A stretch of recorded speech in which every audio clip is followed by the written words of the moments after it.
చంద్రబాబు నాయుడు నేతృత్వంలోని కూటమి ప్రభుత్వం అధికారంలోకొచ్చి 2 ఏళ్లు పూర్తయిన సందర్భంగా ఆమె ప్రభుత్వ వైఫల్యాల్ని ఎండగట్టారు. ఈ 2 ఏళ్ల కాలంలో రాష్ట్రంలో ఎలాంటి పునర్నిర్మాణం జరగలేదని, అభివృద్ధి పూర్తిగా శూన్యమని విమర్శించారు. ప్రభుత్వం కేవలం ప్రచారానికే పరిమితమైందని, పరిపాలనలో పూర్తిగా విఫలమైందని ఆరోపిస్తూ కూటమి పాలనను ఒక మాయాబజార్తో పోల్చారు. భవిష్యత్తుకు గ్యారంటీ లేని అబద్ధపు మాటలతో ప్రజల్ని వంచారని మండిపడ్డారు. ఎన్నికల సమయంలో ఇచ్చిన సూపర్ 6 హామీలు ఇప్పుడు సూపర్ ఫ్లాప్ గా మారాయని షర్మిల విమర్శించారు. మహిళలకు నెలకు 1500 రూపాయలిచ్చే మహిళా శక్తి పథకానికి దిక్కు లేకుండా పోయిందని, 20 లక్షల ఉద్యోగాలు ఊస్తే లేదని ధ్వజమెత్తారు. నిరుద్యోగులకు ఇస్తామన్న 3000 భృతి, ఉచిత సిలిండర్లు, అన్నదాత సుఖీభవ, తల్లికి వందనం వంటి పథకాలన్నీ సగమే అమలు చేస్తూ మోసం చేశారని అన్నారు. చేసిన వాగ్దానాలకు విలువ లేకుండా చేస్తూ మేనిఫెస్టోలోని 143 హామీల్ని కూటమి ప్రభుత్వం పూర్తిగా తొంగలో తొక్కిందని ఆమె ఆరోపించారు. మెగా డిఎస్సీ పేరుతో నిరుద్యోగుల్ని దగా చేశారని, జాబ్ క్యాలెండర్ని జాబుల్లేని క్యాలెండర్గా మార్చారని షర్మిల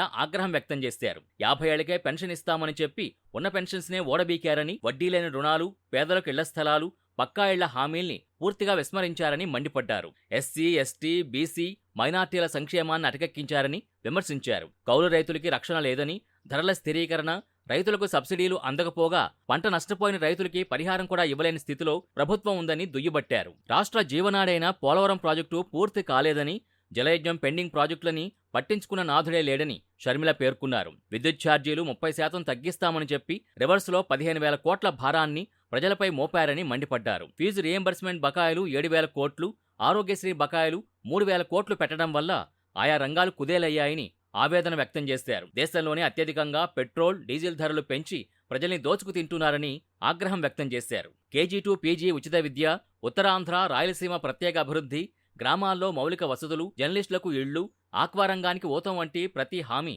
బోటకమని తేలిపోయిందని షర్మిల స్పష్టం చేశారు. నిజాలు దాచి అబద్ధాలు ప్రచారం చేసుకుంటూ అభివృద్ధి, సంక్షేమం పేరిట విజయోత్సవ సభలు నిర్వహించడానికి కూటమి పార్టీలకు సిగ్గుండాలని ఆమె ఘాటుగా విమర్శించారు. ప్రజలకిచ్చిన హామీల్ని నెరవేర్చకుండా ఉత్సవాలు చేసుకోవడం నైతికతకు విరుద్ధమని హితవు పలికారు. రాష్ట్ర విభజన హామీల్ని కూటమి ప్రభుత్వం పూర్తిగా విస్మరించిందని, కేంద్రం నుంచి రావాల్సిన నిధులపై నోరు మెదపకుండా కేవలం ప్రధానమంత్రి మోడీ భజనకే పరిమితమైందని షర్మిల ఆరోపించారు. మతాల మధ్య విభజన తెస్తూ క్రిస్టియన్ మైనార్టీల భవిష్యత్తును ప్రశ్నార్థకం చేశారని ఆవేదన వ్యక్తం చేశారు. 2 ఏళ్ల కాలంలో రాష్ట్రాన్ని మరో 3.50 లక్షల కోట్లు అప్పుల కుప్పగా మార్చారని విమర్శించారు. కూటమి సాధించిన ఘనత అప్పులు ఫుల్, అభివృద్ధి నిల్ మాత్రమేనని, ఈ 2 ఏళ్ల పాలన రాష్ట్రానికి పట్టిన దౌర్భాగ్యమని ఆమె తీవ్రస్థాయిలో ధ్వజమెత్తారు.